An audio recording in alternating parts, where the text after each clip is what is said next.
Hai korang, Assalamualaikum. Welcome back to my channel. Nama aku Radhi Rasmi dan kalau korang baru dekat channel ni, jangan lupa subscribe. And kalau korang dah subscribe, terima kasih banyak-banyak. So hari ni, I'm gonna talk about matrikulasi. Dan juga, bukan matrikulasi sebenarnya. Sebenarnya dari bagaimana my journey from matrikulasi sampai ke Australia. Sebab sebelum ni ada video aku. Aku dah pernah sertakan dah. Okey, tapi disebabkan oleh macam banyak sangat info yang aku tertinggal, and then video tu pun macam tak lengkap lah orang cakap. Jadi menyebabkan ramai gila yang tanya aku dekat IG and everything. So aku perlu clarify semua benda sebelum soalan tu ditanyakan lagi ataupun membuatkan orang tak faham mengenai soalan-soalan mengenai keterangan yang telah aku berikan dalam video tu. So hari ni kita akan bercerita mengenai perjalanan ataupun apa kelayakan untuk pergi ke SL untuk mengikuti program SLT PPM yang aku ikuti sekarang ni. And aku akan bagi sedikit tips bagaimana cara untuk lulus dalam interview yang dikendalikan. Okay, so first of all, matrikulasi ni okay, kita start from daripada SPM lah. Sebagai sebenarnya untuk mengikuti program SLT PPM ni, dia akan ada dua phase ataupun dua result yang akan diguna pakai, iaitu result SPM dan juga result PSPM. Result SPM waktu form 5 itulah. Dan result SPM ni ada dua result yang akan digunakan, iaitu result SPM sekurang-kurangnya kena dapat 5A, and then kena ada GCO minimum 4B. GCO ni korang boleh tengok dekat result korang dalam SPM tu, rasanya semua orang tahu kot. Dekat bahagian paling bawah tu ada tulis GCO berapa, 4B ke 3B, 1A or 2A dan sebagainya lah. So korang kena dapat minimum 5A dan juga 4B dalam SPM. And then selepas itu untuk PSPM, macam aku sendiri, aku ambil waktu temuduga tu dijalankan waktu aku SEM 2. Jadi aku dah dapat result SEM 1 waktu tu, dan syarat dia tak silap 3.75 ke atas. Jadi korang akan apply lah untuk 3.75 dan ke atas.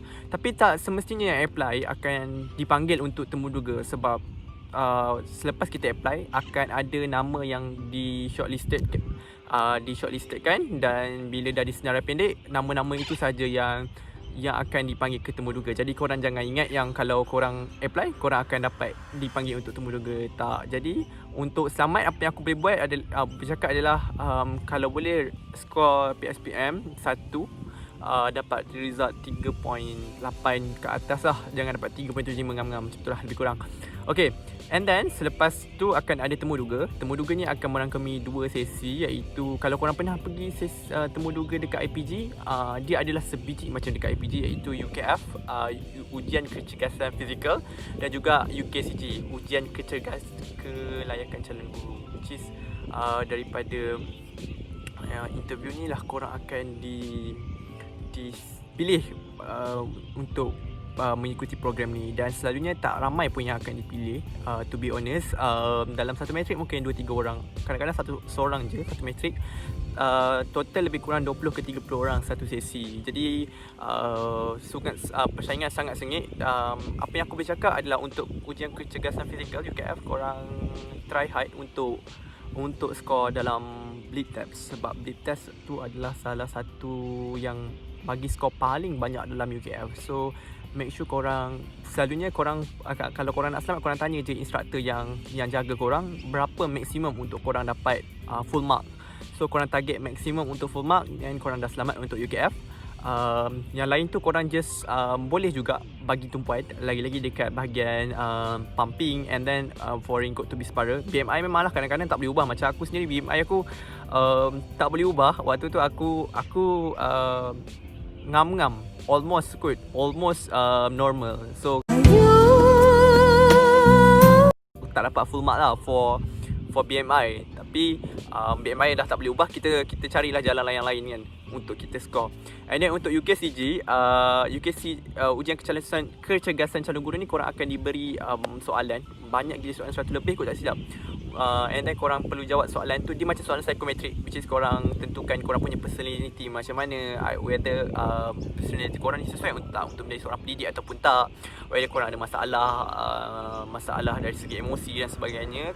Di sini dah diorang akan trace, and then dari situ korang akan berpindah kepada penyataan hasrat, which is korang kena tulis karangan English apa yang korang akan buat sekiranya korang akan menjadi seorang pendidik ataupun pensyarah dan mengikuti program tersebut lah. Kemudian ada interview.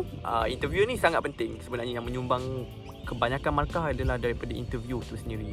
Jadi untuk interview ni korang perlu bercakap dalam bahasa Inggeris. Interview akan dijalankan dalam bahasa Inggeris.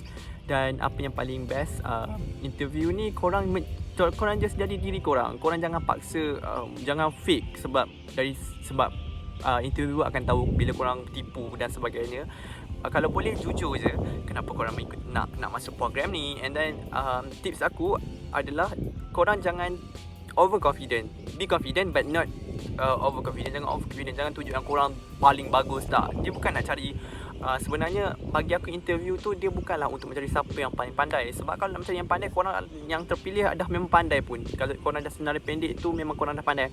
Apa yang dia nak cari adalah dia orang mencari seseorang yang sangat layak untuk menjadi seorang pendidik. Jadi korang tunjukkan diri korang, whether korang, kalau betul korang bahas yang pendidik, apa yang korang nak buat sekiranya korang menjadi seorang pendidik. Macam aku dulu dia tanya, kenapa aku ambil biology, kenapa pilih subjek biology. So aku berikanlah sebab kenapa aku memilih biology instead of subjek lain.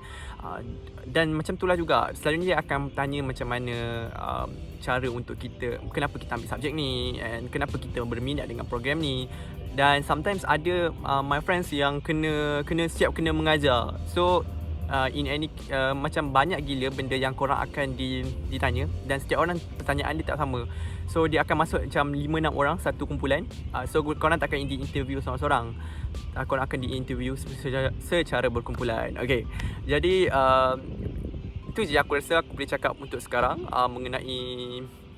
mengenai program ni. Dan program ni sebenarnya kalau yang tanya kan, waktu pinjaman ke tajaan ke macam mana, okay, actually dia adalah program tajaan, which is korang tak perlu bayar any single cents pun dekat pihak Kementerian Pelajaran Malaysia. Once korang dah balik kat Malaysia, just korang kena berkhidmat dengan Kementerian Pendidikan, and then sebagai pensyarah, and then selama 7 tahun bond, and then after that korang boleh sambung bond, ataupun korang boleh, yalah, korang tak perlu bayar apa-apa. Jadi jangan risau, so far so good lah bagi aku untuk program ni. So far so good. Untuk yang tanya kan, aku ambil program civil engineering. Walaupun aku apply for biology, but aku dapat tawaran untuk civil engineering. Aku pun tak tahu kenapa. Tapi yalah, the journey was taklah semudah yang kita sangka kan, berbanding SPM. Ya, daripada SPM nak ke matrik pun tak mudah. Tapi dari matrik ke degree lagi tak mudah. So so far macam alhamdulillah okay je bagi aku lah setakat ni. Dan paling best korang boleh macam sekarang ni kan, even though pandemic in Malaysia, dekat Malaysia, tapi dekat Australia alhamdulillah pandemik dia tak teruk sangat, and then korang still boleh keluar, tak ada restriction yang ketat lah untuk korang pergi mana-mana, and then korang boleh yelah, macam sekarang kan orang tak boleh bercuti kan, so macam kita orang still boleh jalan-jalan lagi. That's apa yang kata kepentingan ataupun kelebihan lah bila korang belajar kat negara orang ni. Keburukan dia tak banyak sebenarnya, sebab korang akan ditempatkan di universiti yang high ranking, so tak ada keburukan. Cuma keburukan dia, aku tak rasa benda ni dia punya keburukan, tapi cabaran lah. Bagi aku cabaran adalah untuk cope dengan sistem-sistem pendidikan luar negara yang totally berbeza dengan Malaysia. Macam aku sendiri memang totally berbeza dengan Malaysia, sebab universiti aku adalah universiti yang ada 3 sem, 1 tahun. So one semester kita orang cuma belajar dalam masa 3 bulan, 10 minggu lebih kurang untuk exam. So memang a bit pack lah dari matrik. But after all, hidup kan, kita kena biasalah. Ada semakin lama semakin susah, and semakin lama banyak benda yang yalah, lagi besar cabaran yang kita jumpa, lagi besar kelebihan yang kita dapat. So don't worry about it. So I think macam tu je untuk setakat ni yang boleh aku share mengenai matrikulasi. So kalau korang nak tanya soalan mengenai program ini, program ni hanya terbuka untuk student matrikulasi. Jadi kepada korang yang nak tanya mengenai mengenai program ni, korang boleh komen dekat bawah, ataupun korang boleh tanya aku dekat my social media. Nanti aku akan bagi dekat description. So thank you so much, and good luck untuk semua yang Mungkin dah habis kot waktu aku upload video ni. Mungkin dah habis untuk PSPM. Tapi good luck untuk korang punya siapa yang ada lagi 1 sem dekat matrik, good luck. Siapa yang ada lagi 3 sem, good luck. Aku tahu sejak aku post video dekat YouTube ni, ada ke segelintir lah 2-3 orang pelajar yang dari matrikulasi yang try DM aku and everything, tanya macam mana tips belajar dan sebagainya. Aku akan cuba sedaya upaya yang mana aku boleh, sebab setiap orang ada cara dia sendiri, dan cara aku mungkin tak sama dengan cara korang, dan tak mungkin tak akan sesuai dengan korang, tapi aku akan try bagi as long as mungkin dia akan membantu sedikit sebanyak, aku boleh tolong. So don't forget to subscribe this channel and see you in the next video. Bye.